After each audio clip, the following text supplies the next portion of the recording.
Ya guys, hamwe mwakoze subscribe ndetse mukurikirana ibiganiro bya Macho TV ndetse na filme zigiye zitandukanye. Uyu munsi murabona ko twabazaniye babakobwa banyu, abari banyu bafite impano zitandukanye. Murabona uretse gukina filme ndetse no kubaha ibiganiro bisekeje, uyu munsi nabazanye bari muri style ya dance kabisa. Barakubita umuziki ukavuga ati se aba ni babakobwa, aba ni bari nabonaga batuje barimo batanga ubutumwa muri filme. Ndagira ngo namwe ihera amaso abana bazi gukubita umuziki kabisa. Ku muziki abantu barabasha. Ndagira ngo mukurikirane izi video nagiye mbashiraho, cyane ko hagiye kujya hasohoka utu dance dutandukanye, babashiraho utuntu twudushya twa buri saa n'umunota. Cyo mwe mbasaba no gukora share y'izi video ndetse mugashishikariza n'abandi kureba ibiganiro byacu ndetse na filme, kugira ngo utuntu abari banyu abakobwa bagiye babategurira tugende tubageraho 5 kwa 5. Izi dance n'umwitozo barimo, ni video turi gukora zigiye zikurikirana za dance rero, kugira ngo zitagucika. Don't miss, stay line mu buryo bwo kugira ngo ukomeze uhaze ibyishimo byawe, nuko wabana na Macho TV show, ubundi tukagwereka icyo abana bacu bashoboye. Ari benshi bagiye batubaza ati se abo bana b'abari b'abakobwa mwagiye mubazana bakatuganiriza, bakatubwira story zabo, mukaduha ku mateka yabo. Ikintu nge nabemereye, ngiye kujya mfata umukobwa umwe muri aba abaganirize, ababwira uburyo story ziwe, uburyo impano ye imeze, agenda bagucishirizaho nyine n'udukoryo agiye yibitseho. Ko mubibona namwe murabona dance n'utuntu bazi, nuko nyine biracyari mu nzira. Biracyategurwa kugira ngo babakubite umuzigo uremereye fresh uteguye, apana bimwe nyine umva abantu baza ngo bagiye kubereka show kandi mu by'ukuri ari ukubapfunyikira, ariko ubutwe twaje kabisa. Icyo mwe musabwa ni ugukunda Macho TV show. Ibintu tugiye kujya tubacishirizaho ni umuriro gusa. Na babandi bakeneye amakuru yo mu karere duherereyemo, aya East Africa kabisa, tuzajya twambuka n'imbibi n'imipaka hakurya turebe wagwane kabisa, kubyo Macho TV show igiye kujya ibagezaho entertainment iri full story, full dance, full filme, full documentary. Wecyo usabwa ni akantu kamwe gusa, dukurikirane ubundi tukwereke show umuriro gusa. Kanjye mbacishizamo n'utuntu twa behind scene ku bantu bagiye badusaba ibintu bijyanye na behind scene za filime dukina. Tubacishizamo nyine murebe uburyo haba hanahiye, ariko murebe uburyo haba hanahiye, haba Kongo. Turabona abantu uburyo murabona uburyo abana baba bafilinga game, bafilinga role bakina. Tunacishamo tunatebya. Dufite n'abapasteri mani banakubwiriza ugafashwa. Mwe mwabaswe na twa tuntu nyine tugize societe tubayemo. N'abapasteri turabafite wane. Kambareke muri mukurikirana behind scene, nyuma ndaza mbereka muri kane abana banyu muri kugenda bakobwa. Papa Debora yakwigisha kandi iwe bajyazana imifuka y'ibishimbi cyagase. Abaturage basaruye bazana icyacu. Uriya mumera hariya ni umudiyakoni. Yonyogoshe bandi. Ese batuye ni kogo y'umupasteri we.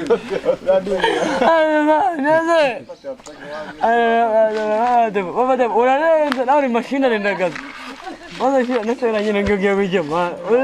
Fate neza rugaragaze ko Wani papa mani papa nani.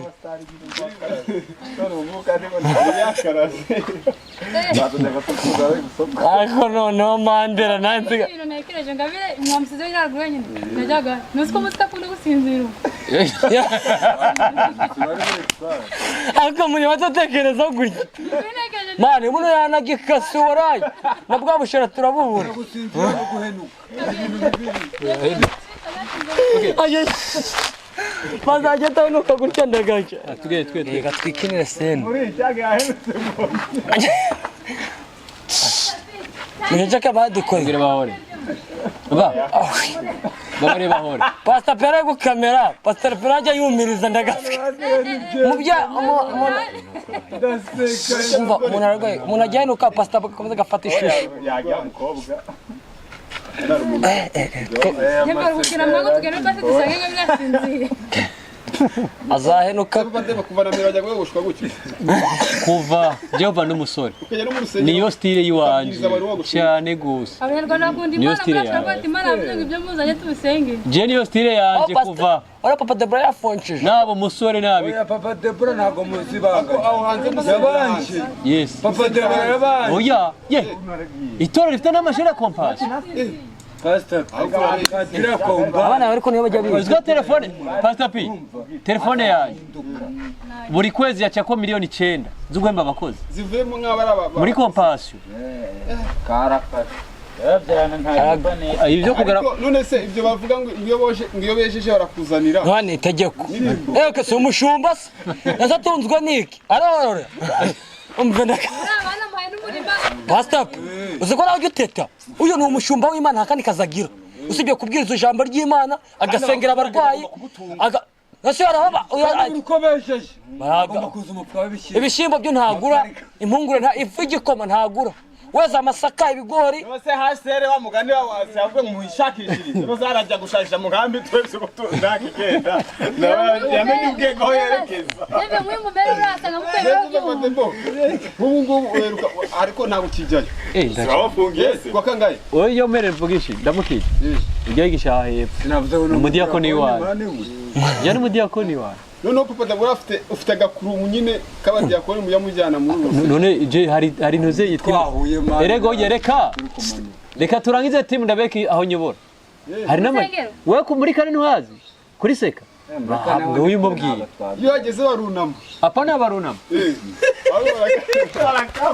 mani kamera dukoremo Abantu bamare. Akarore.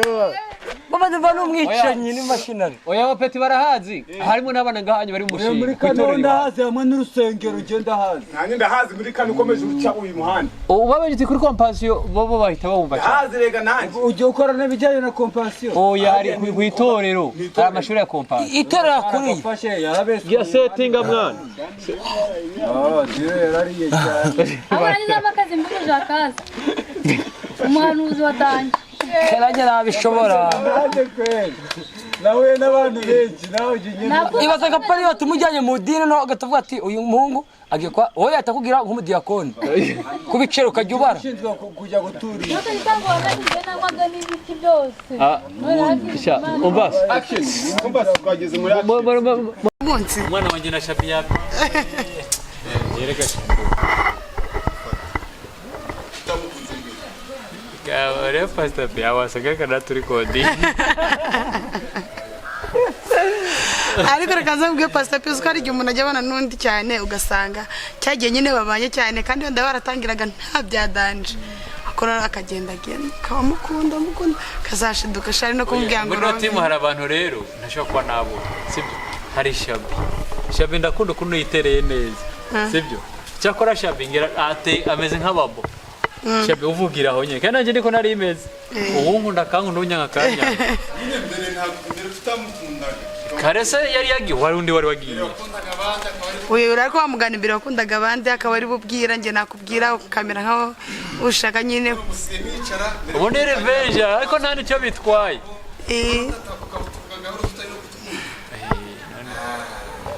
ubwo ni ikigaragaza nyine kuri mukuru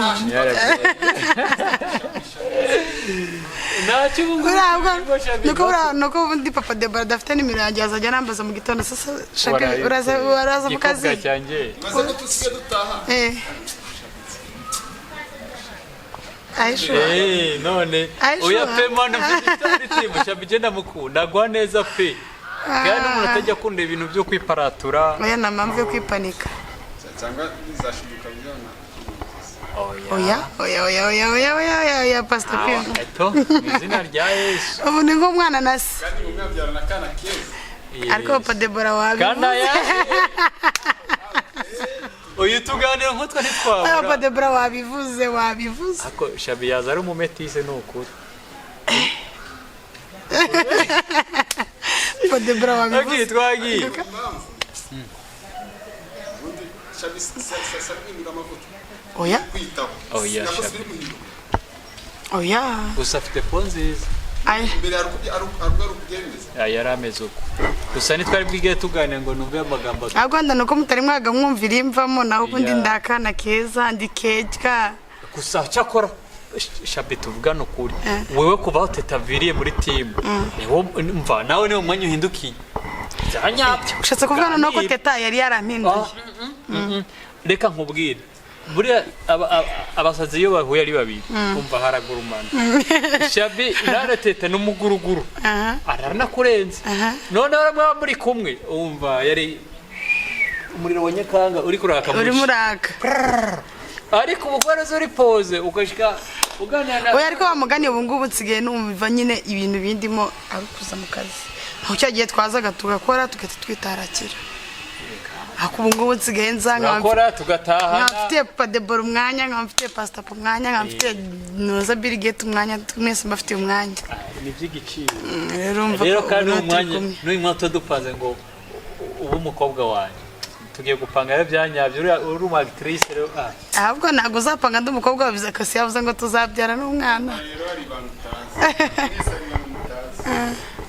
ntabwo papa Debora ko witwaye niko byo ire ubura witwaraga nta mwanya wawe yakubonera reka da kandi nikina nakwibazaho nabikora kujya wifata neza aza mu kazi wakwaruka yubahiriza fresh yubahiriza bya bigambo byo kuvuga ngo kagire nuza mama wawe ntabikiri Pastor Penezera kutari kuri coding yarayo niba umwana mwiza akafata ubu ngubu ndi mama Owen ndi mama Ivan Mubera ndi mama ikindi naco ni ukuri pesinge Pastor P ubu namvugiye ukuri uzi ko nanagukonsidera ukuntu ukundi kuntu Kaisha atari komeza ariko ubu ni ukuri pe waje ku murongo turi kuganira duhuza no stress ubu no naje tuje umeze neza ubu reka nkubwire ndakubwira akantu kamwe ndiko ndagupangira scene filme iyo filme tuzakora Pastor ndayimena ibanga ndayihoreye gusa ne filme namubwiye ngo ayireke ariko uko byagenda kose azayimbwira niba umukobwa mwiza niba uzi umukobwa aduhesha icubahiro muri timu ni Shabi nduwanyu naho nzajya ni wowe ega niwe dusigaye ni wowe na Murisa n'abandi turahari